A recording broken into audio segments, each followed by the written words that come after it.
Kihistoria, Pwani hususan Mombasa imekuwa na changamoto kubwa kuhusiana na madawa ya kulevya. Black spot kubwa ilikuwa pale Kisauni Magodoroni, lakini twashukuru kwa sababu ya ushirikiano wa asasi za usalama, uhusiano mzuri na wizara pamoja na serikali yetu ya ugatuzi, tumeweza kupambana ili kuweza kuwafanya watoto wetu watimize ndoto zao.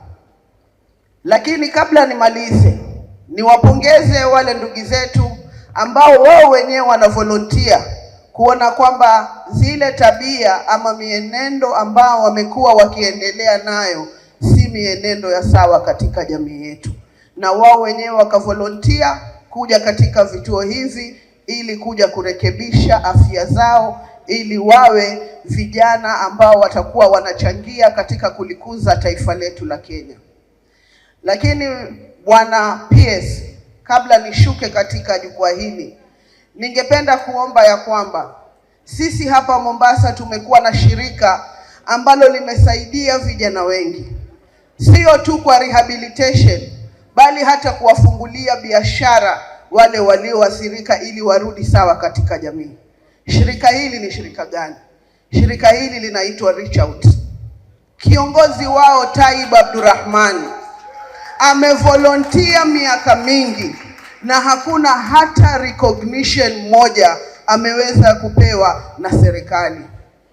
Taib Abdurrahman ni kijana ambaye ujana wake wote ameutumia katika kusaidia vijana, sio wa Mombasa peke yake, wa ukanda huu wa Pwani, na kila akijaribu kupenetrate aweze kupata hata tuzo moja katika zile tuzo ambazo rais huwatuza vijana wanaojitolea, hajawahi kupata.